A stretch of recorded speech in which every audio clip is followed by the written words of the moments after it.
You have been working all week. Finally, you get paid. You breathe for 2 seconds. Then, rent arrives, food arrives, gas arrives, taxes arrive, and your bills disappear like bananas in a monkey cage. Then, you hear the news. The country owes a massive amount of money, and you say, that is the government's problem, not mine. That would be beautiful. But no, in this jungle, when the boss monkey borrows money, the hit does not stay in the palace. It climbs down the trees, crosses the banks, passes through the banana company, and ends up biting your wallet. Imagine a simple jungle. Monkeys use bills to buy bananas. There are roads to move food, hospitals to heal monkeys, schools to teach the little monkeys, soldiers guarding the entrance, and trucks moving boxes of banana. Everything costs money. At first, the boss monkey collects taxes and pays for what is needed. Banana comes in, bill goes out. Jungle working, you calm. But one day the jungle wants more than it can pay for. More bridges, more aid, more security, more hospital, more beautiful promises, more campaign, more applause. And of course, no boss monkey wants to say, there is not enough. That does not win applause. So the elegant word appears, debt. Jungle translation, borrow bananas today and promise to return more tomorrow. That more is interest. Interest is the bite. Small at first, huge if you feed it. But wait, this is where many monkeys get confused. Debt is not always poison. If the jungle borrows to build a road that helps move more bananas, that can work. More trucks, more sales, more banana company, more jobs, more bills. Debt can be a seed. The jungle grows and improves its economy because the construction made everything more efficient. The problem starts when the seed plants nothing. When the jungle borrows to pay yesterday's expenses, then borrows to pay today's promises, then borrows to pay interest, then borrows to pay the debt it borrowed to pay another debt. At that point, you are no longer building a bridge. You're covering a hole with papers and digging a bigger one. More debt, more interest, less free money,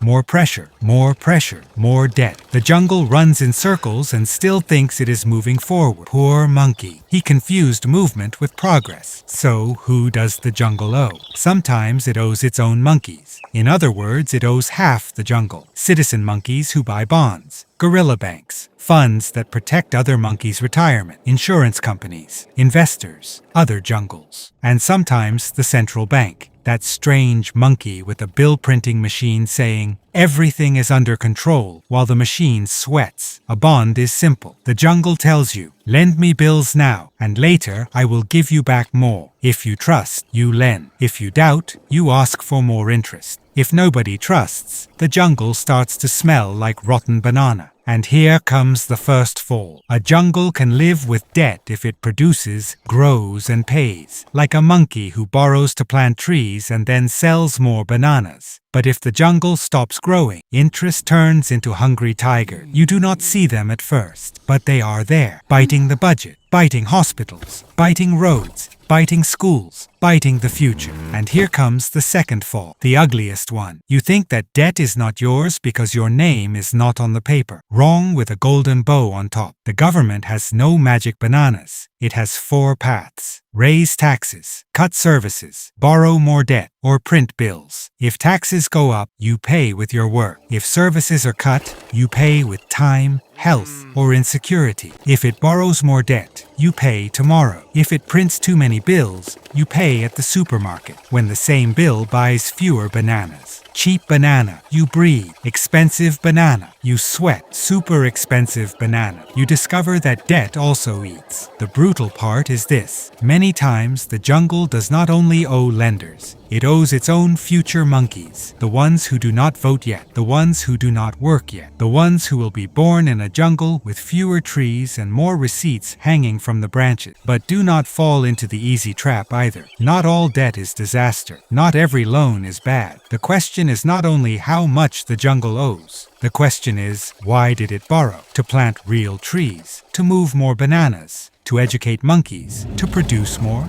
or to cover holes, buy applause, and pretend the cage is a palace. Because if debt creates more bananas, the jungle can breathe. If debt only creates more bills chasing the same bananas, the jungle drowns while smiling. In this jungle, the smart monkey does not panic at the word debt. He opens it, he smells it, he checks it, he asks who lent the money, how much they charge, when it is due, what was billed, who pays if everything goes wrong, and almost always, if everything goes wrong, you already know who appears at the end of the line. You, with your rent, your food, your taxes, your salary, your future. Debt starts far away, in elegant offices, cold banks, and papers that look important. But in this jungle, the problem starts at the top and always ends at the bottom, where the common monkey counts his bills and discovers that, once again, they buy fewer bananas.